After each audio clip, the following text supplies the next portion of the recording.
Falando em Ministério Público Federal, o Ministério Público deu um prazo de 5 dias para o ex-presidente Lula se manifestar sobre os bens que foram apreendidos e que estavam num cofre do Banco do Brasil.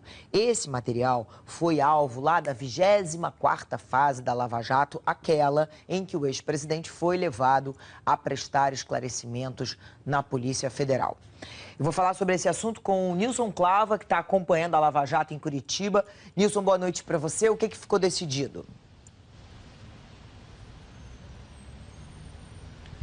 Boa noite, Leilane. Olha, ficou decidido o seguinte, que na prática, então, o ex-presidente Lula tem esses 5 dias para apresentar esclarecimentos sobre esses objetos, como você disse, encontrados aí no Banco do Brasil durante a 24ª fase da Operação Lava Jato, a fase chamada de Aletheia, quando ele foi levado para prestar depoimento coercitivamente. Mas o que o Ministério Público Federal pediu especificamente, Leilane? São esclarecimentos como, por exemplo, a data em que esses objetos foram recebidos e também esclarecimentos com relação às circunstâncias em que os objetos foram recebidos. A gente lembra aqui que esses objetos foram apreendidos pela Polícia Federal, eram 23 caixas, né, em um cofre do Banco do Brasil, com 132 objetos que Lula recebeu na época em que era presidente. E aí, só para ter alguma ideia dos objetos que tinham nessas caixas, são esculturas, são lembranças que ele recebeu na época em que era presidente. Então, esculturas, bandejas, moedas de ouro e prata, são esses tipos de objetos encontrados, então, pela Polícia Federal nesse cofre do Banco do Brasil.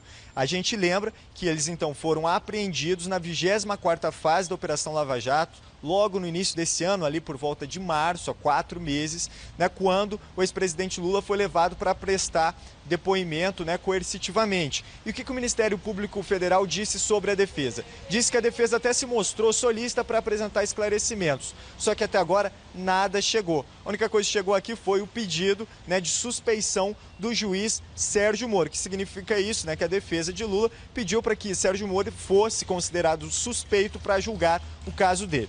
Então, na prática, o que a gente tem é esse pedido do Ministério Público Federal de esclarecimentos, ou seja, o ex-presidente Lula tem, então, 5 dias para apresentar esclarecimentos com relação à data e às circunstâncias em que ele recebeu esses objetos na época em que era presidente. Objetos esses, então, foram apreendidos durante a 24ª fase da Operação Lava Jato, que é a fase chamada de Aletheia. Leilane.